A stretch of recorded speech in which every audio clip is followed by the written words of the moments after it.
It's a Tuesday, the kind of ordinary Tuesday that doesn't warn you it's about to become one of the days you remember for the rest of your life. Your father has passed, and in the fog of the next 72 hours, the phone calls, the funeral home, the relatives you haven't spoken to since the last funeral. Somebody at the kitchen table says the practical thing, the reasonable thing. Don't worry about the deposit for the funeral home. Just use the money in Dad's account. There's enough in there. He'd want it used for this. And it makes sense.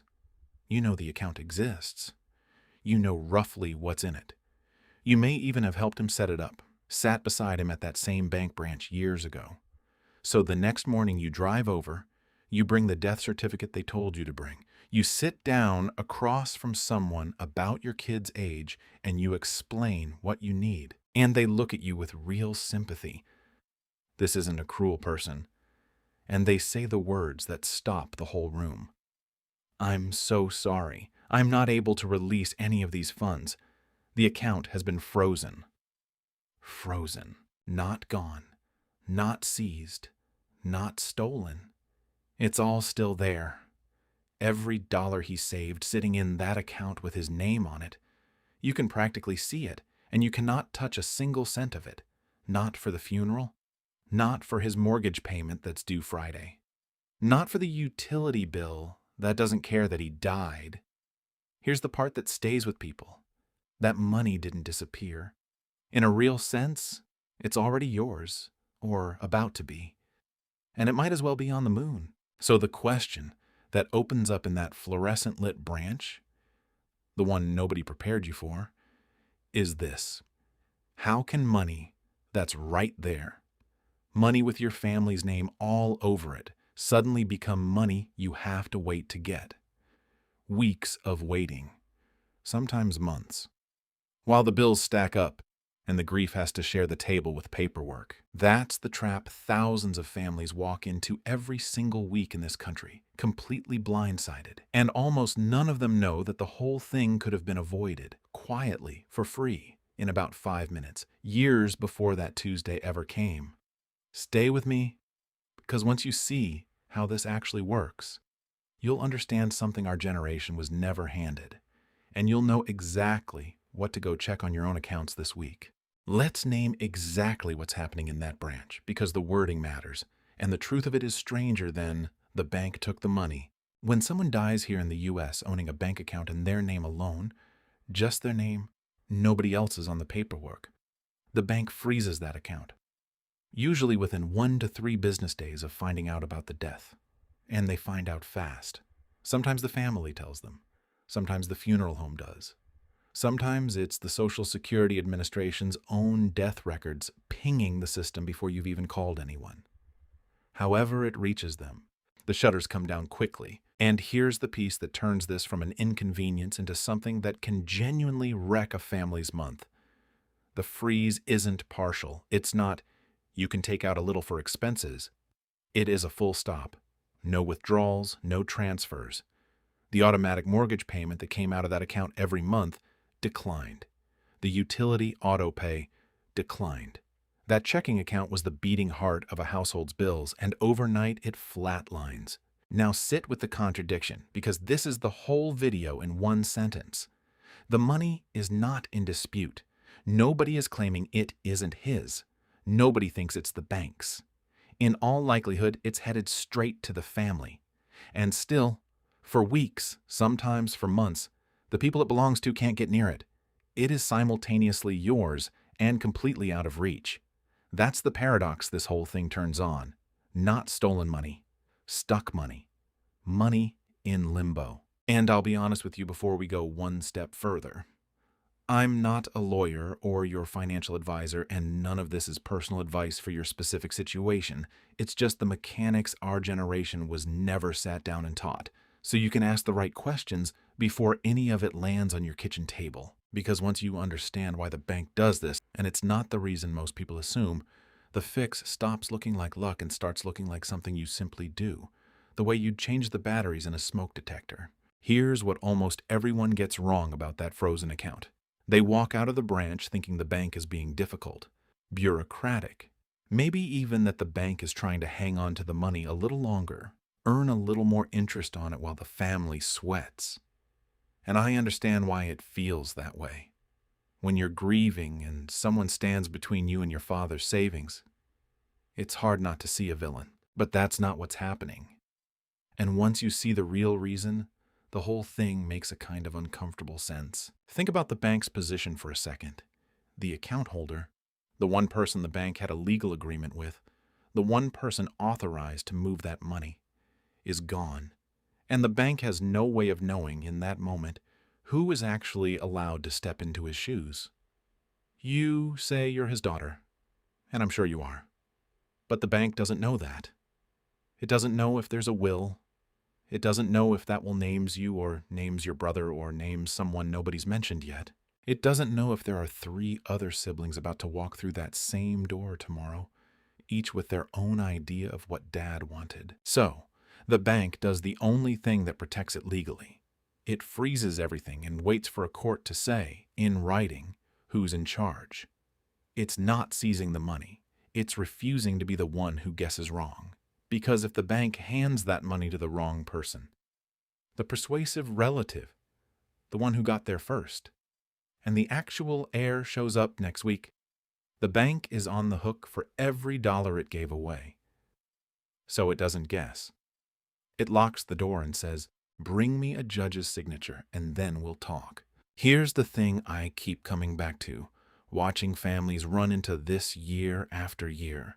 The freeze isn't the betrayal. The betrayal is that nobody told you the door had a key, and that you could have cut that key yourself ahead of time, while your father was still alive to sign for it. The system isn't hiding the solution out of malice. It's just that no one whose job it is to explain it ever quite gets around to it. The bank won't bring it up when you open the account. The teller won't mention it. It sits there, available to anyone who knows to ask, and most people never learn to ask. And that, if you grew up the way we grew up, should sound awfully familiar. Nobody handing you the manual, figuring out the rules the hard way, usually right after they've already cost you something. Which is exactly why I want you to have this one before it costs you anything. So the real question becomes, what's the key? What actually unlocks that account without dragging your family through a courtroom? It turns out there are only a few things on earth that will, and one of them takes about 5 minutes to set up. Let's start with the slow way. The way most families end up going without ever knowing there was a choice. So, let's say none of the shortcuts were set up. The account was in your father's name alone, and now it's frozen, and the family needs that money. What's the path back to it? It's called probate, and most families end up walking straight into it, not because they chose it, but because they didn't know there was anything else to choose. Here's how it actually goes. To unlock that account, someone has to go to court and get officially appointed as the person allowed to handle the estate.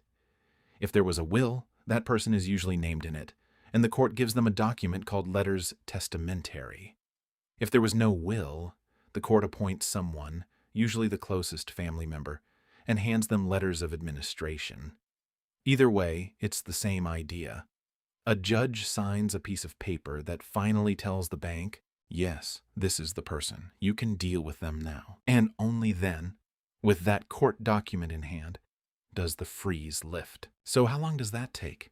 On the fast end, if everything is simple and uncontested and the court isn't backed up, you might get those letters in about 2 to 6 weeks. That's the good scenario.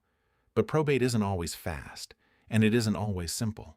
For a typical estate, the whole process, start to finish, everything settled, commonly runs anywhere from 6 months to 2 years. The American Bar Association has pointed to an average somewhere around 16 months. 16 months. Think about what a family absorbs in that time. Mortgage payments, property taxes, the ordinary cost of keeping a life running, all while the money meant to cover it sits locked behind a court date. And it isn't only time. Probate costs money, court fees, filing fees, and in a lot of states, attorney's fees calculated as a percentage of the estate. Nationally, those costs commonly land somewhere in the range of 3 to 8% of the estate's value. Now, do that math on a real number. On a $500,000 estate, which, once you count a paid-off house, isn't a large estate in this country, it's an ordinary one, 3 to 8% is roughly $15,000 to $40,000. Gone. Not to the family, to the process. I want to be careful and fair here, because this varies enormously by where you live.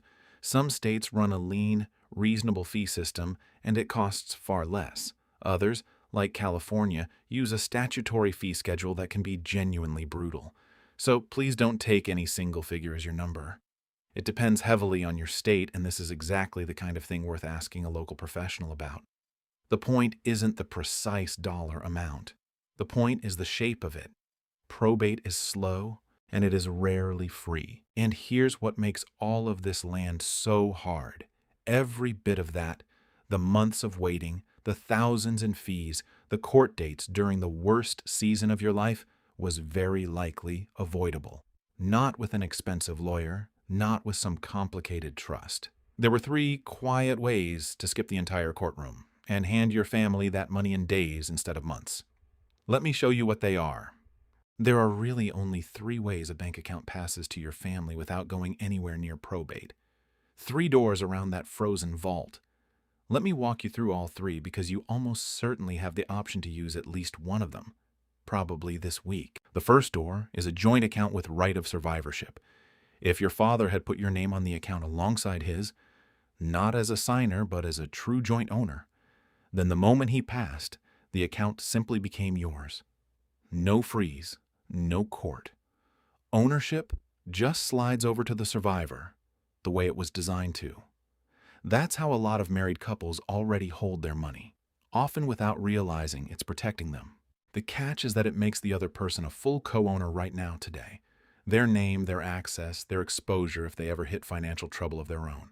So it's clean, but it's not always the right fit, especially with an adult child. The second door is a trust. If the account is titled in the name of a living trust, it passes according to the trust's instructions privately without probate. Trusts are powerful and flexible, and for larger or more complicated estates, they're often exactly the right tool. But they usually mean sitting down with an attorney and paying to set one up. It's a real solution. It's just not the free 5-minute one. And then there's the third door, the one this whole video has been walking toward. And it's the one almost nobody uses, even though it's the simplest of the 3 by a mile. It's called a POD, payable on death. On some accounts, it's labeled TOD, transfer on death. Same idea. It's a beneficiary designation you add to your own bank account, naming the person who should receive whatever's in it when you die. And here's what that one little designation does. An account with a named POD beneficiary does not get frozen the way a sole account does. When you pass, your beneficiary doesn't need a court, doesn't need letters of anything, doesn't need to be appointed by a judge. They walk into the bank with your death certificate and their own ID, and the account is theirs. Typically, the money is in their hands within about 5 to 15 business days. Some banks will even handle it same day at the branch. Days. Not the 2 to 6 weeks just to start probate. Not the 16-month average to finish it. Days. Now, here's the part I really need you to hear, because it's the single most common thing people get backwards. You might be thinking, that's what my will is for. My will says who gets everything. But a will does not do this. A will is the instruction manual for probate. It's the very thing that has to go through the court process we just described. It doesn't take effect until probate is already underway. So the document most people are counting on to protect their family is the one that guarantees the slow road. The thing that actually keeps that account out of the courtroom isn't the will sitting in your drawer. It's a free form at the bank that most people have never been told to ask for. Let that sit for a second because it reframes everything. The expensive official feeling document, the will, doesn't save your family the wait. The free, almost invisible one, the beneficiary designation, does. And I'm genuinely curious, So do me a favor and tell me in the comments, do you actually know right now whether your main bank account has a beneficiary named on it?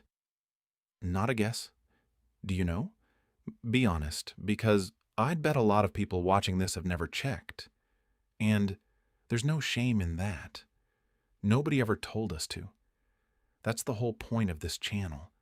So if it's this simple, how do you actually set it up? Let's make it concrete.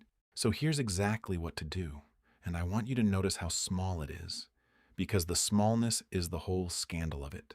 You call your bank, or you walk into a branch, and you say one sentence: I'd like to add a payable on death beneficiary to my account. That's it. That's the magic sentence. Some banks call it payable on death, some call it transfer on death, some just call it adding a beneficiary.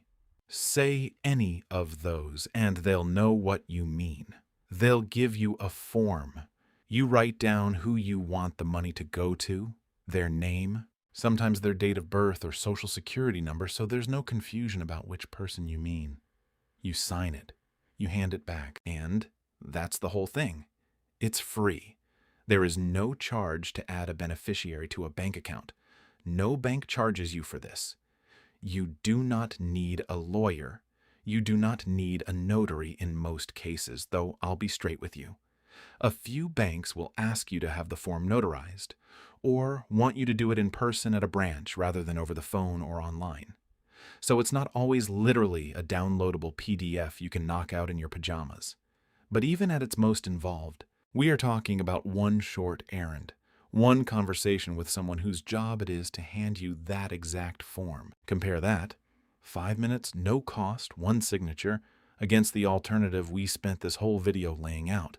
Weeks or months of frozen accounts. A court process. Thousands of dollars in fees on an ordinary estate. A grieving family locked out of the grocery money. That's the trade. 5 minutes on one side. Potentially the worst financial season of your family's life on the other. I don't know a better return on 5 minutes anywhere in personal finance. And while you're at it, this is the part people forget. The same idea works on more than just your checking account, your savings account, your CDs. Your brokerage account can take a transfer on death designation too. Every one of those can carry its own beneficiary. And every one you name is one more account your family never has to fight a court to reach. You can go down the list and handle them in an afternoon. One honest note, because accuracy is the whole reason you can trust anything I'm telling you. Everything I've described here is how it works in the United States. If you're watching from somewhere else, the destination is the same. You want to keep your family out of a slow legal process. But the specific form and the specific rules will be different where you are. So ask locally. For those of you here in the States, though, this is the move, and it's sitting there waiting for you. Now, before we close, there's one more myth I have to clear up, because a lot of people think they've already handled all of this with a completely different document, one they're very proud of having, and one that, in this specific situation, does absolutely nothing. Here's the one that catches even careful, organized people, the folks who thought ahead. Maybe your father was one of them. Maybe, years ago, he sat you down and said, I've made you my power of attorney. If anything ever happens to me, you can handle everything. The bank, the bills, all of it. And he was right in a way. A power of attorney is a genuinely important document. While he was alive, if he'd had a stroke, if dementia had taken his ability to manage his own affairs, that power of attorney would have let you step in and pay his bills and manage that exact account. It's a real safeguard. And if you don't have one for your own parents, that's a separate conversation worth having. But here is the thing almost nobody understands about it, and it's brutal in its simplicity. A power of attorney ends the instant the person dies. It doesn't fade. It doesn't linger for a few days to let you wrap things up. The moment your father passes, that document you were counting on becomes a worthless piece of paper. Its entire purpose was to act on his behalf while he was living. And now, he isn't. So the very tool a lot of families assume will let them walk in and access the account after a death is the one tool that specifically cannot. You bring that power of attorney to the bank, slide it across the counter, and they'll gently tell you it stopped working the day it was needed most. It's a cruel little detail, and it's exactly why the beneficiary form matters so much. The power of attorney covers you while your parent is alive. The POD designation covers your family the moment they're gone. Two different documents for two different sides of the same door, and you want both.